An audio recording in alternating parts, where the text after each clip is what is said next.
بسم اللہ الرحمن الرحیم۔ پیارے ساتھیو، السلام علیکم۔ دوستو، کیا ترکیہ اور شام میں آنے والے تباہ کن زلزلے کے متعلق اللہ رب العالمین نے پہلے ہی سے کچھ اشارے کر دیے تھے کہ جس کو انسان نہ سمجھ پایا ہو؟ اور کیا جدید سائنسی تحقیق اس قابل ہے کہ زلزلہ آنے سے پہلے اس علاقے کا اور زلزلے کی شدت کا تعین کیا جا سکے کہ کس علاقے میں کب اور کتنی شدت کا زلزلہ آئے گا؟ دوستو، ترکیہ میں آنے والے حالیہ تباہ کن زلزلے کے بعد یہ سوال اٹھایا جا رہا ہے کہ اس زلزلے کے چند روز پہلے ترکیہ میں موجود میزبان رسول صحابی رسول ابو ایوب انصاری کے مزار پر جو واقعہ پیش آیا اس کی مماثلت اس زلزلے سے تھی جو کہ 6 فروری 2023 کو شام، اردن اور ترکیہ کے علاقوں میں آیا اور تاریخ کی بڑی تباہی سے انسانی کو دو چار کر گیا۔ آج کی ویڈیو میں ہم آپ کو اس کے متعلق بھی آگاہ کریں گے اور جناب ابو ایوب انصاری کے مزار کی وہ ویڈیو بھی دکھائیں گے، اور ہالینڈ کے ایک سائنٹسٹ نے اس کے متعلق جو پہلے تفصیلات جاری کی ان کے متعلق بھی آپ کو آگاہ کریں گے۔ لہٰذا آج کی اس ویڈیو کو انتہائی انہماک کے ساتھ آخر تک ضرور دیکھیے گا۔ آگے بڑھنے سے پہلے اگر آپ نے ہمارے چینل کو سبسکرائب نہیں کیا تو کر لیجئے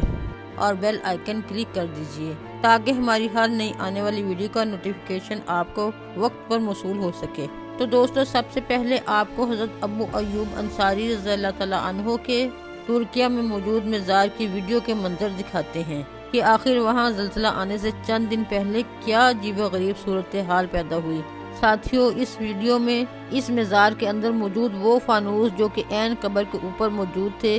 انہیں ہلتا ہوا دیکھا جا سکتا ہے۔ لوگ حیران ہو کر ایک دوسرے کو پکار رہے ہیں اور انہیں بھی دکھا رہے ہیں، لیکن حیرت انگیز طور پر یہ معاملہ کچھ یوں تھا کہ جو لوگ وہاں کھڑے تھے، جو مزار کے اندر موجود تھے، انہیں زمین کے اندر کوئی جنبش، کوئی تھرتھراہٹ یا زمین کا ہلنا محسوس نہ ہوا، بلکہ مزار کی چھت پر لگے فانوس خود بخود ہلنا شروع ہو گئے۔ تو وہاں فوری طور پر سیکورٹی کے اہلکاروں کو بھی بلایا گیا اور انہوں نے بھی ساری صورتحال کا جائزہ لیا اور کچھ وقت کے لیے وہاں پر موجود زائرین کو ہٹا دیا گیا۔ لیکن یہ کوئی نہیں جانتا تھا کہ یہ خاموشی کسی بہت بڑے طوفان کا پیغام لے کر آ رہی ہے۔ یہ خاموشی، یہ فانوس کا ہلنا بہت بڑے نقصان کا پیش خیمہ ہو سکتا ہے۔ اور پھر دوستو، 6 فروری 2023 کی صبح تقریباً 4:10 پر پورے 1 منٹ یعنی 60 سیکنڈ زمین 7.8 کی شدت سے ہلنے لگی اور ریکٹر سکیل پر 7.8 کی شدت کا زلزلہ نظر آتا ہے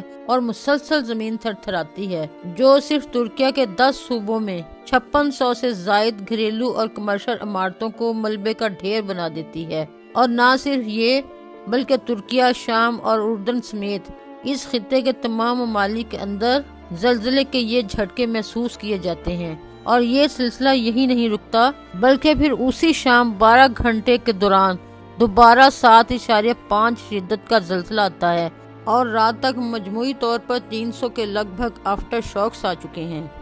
لیکن دوستو، سوال یہ پیدا ہوتا ہے کہ انسان تو انتہائی ترقی کر چکا ہے، یہ جدید دور ہے، ہر طرف جدت کے نعرے لگائے جاتے ہیں۔ سائنسی ترقی انسان کو اس حد تک لے جا چکی ہے کہ جہاں آج سے چند برس پہلے کا انسان تصور بھی نہیں کر سکتا تھا۔ تو سوال یہ پیدا ہوتا ہے کہ اتنی بڑی تباہی سے پہلے کیا زلزلہ آنے کے متعلق کسی کو اندازہ نہیں تھا؟ کیونکہ عمومی طور پر دوسری بڑی تباہی سیلاب ہوتے ہیں، جس کا سامنا ابھی چند ماہ پہلے پاکستان کو کرنا پڑا، لیکن بارشوں کی روٹین اور پانی کے اخراج اور جمع ہونے کے حوالے سے سیلاب کی پہلے خبر دے دی جاتی ہے کہ ممکنہ طور پر یہ پانی سیلاب کی صورت اختیار کر سکتا ہے۔ لیکن ساتھیو، انسان اور سائنس کی جدت کے باوجود دنیا میں کوئی ایسی مشین، کوئی ایسا پیمانہ موجود نہیں ہے جو یہ بتا سکے کہ زلزلہ کب آئے گا، کہاں آئے گا، کس شدت سے آئے گا۔ ایسے میں دوستو ایک ٹویٹ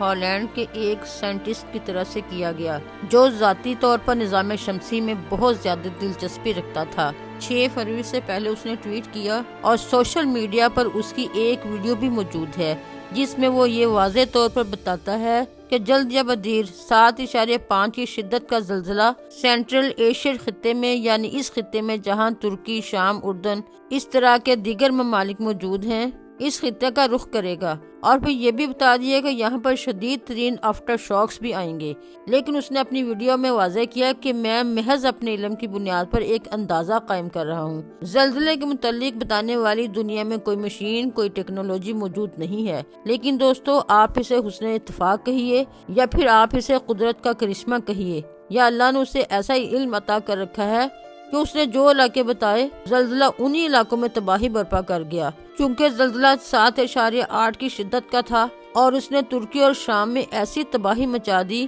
کہ گزشتہ 100 برس کے دوران ایسا زلزلہ کسی نے دیکھا اور نہ ہی اس کا کبھی اندازہ کیا گیا۔ پاکستان میں بھی 2005 میں ایک شدید ترین زلزلہ آیا تھا، لیکن ترکی کے اس وقت 10 صوبوں میں 1.5 کروڑ سے زائد افراد بے گھر ہو چکے ہیں، جو محلوں میں رہا کرتے تھے اور اب وہ زمین پر رہنے پر مجبور ہو چکے ہیں۔ مجموعی طور پر ترکیہ اور شام کے ملبے کے تلے سے تقریباً 34,000 سے زائد لاشیں نکالی جا چکی ہیں، جبکہ مزید ہلاکتوں کا اندیشہ ہے، اور آنے والے چند ہفتوں یا چند مہینوں میں جب مکمل طور پر ملبے کو ہٹا دیا جائے گا تو یہ صحیح اندازہ قائم کیا جائے گا کہ مجموعی طور پر کتنے لوگ اس زلزلے میں لقمہ اجل بن گئے۔ اور اللہ رب العالمین سے یہ دعا ہے کہ جو لوگ اس دنیا سے رخصت ہو گئے اللہ پاک ان کے درجات بلند کرے۔ ترکیہ اور شام کے مسلمانوں کے لیے اللہ تعالیٰ آسانی پیدا کر دے کہ بے شک وہی رب انسان کو پیدا کرنے والا اور پھر اس کو مارنے والا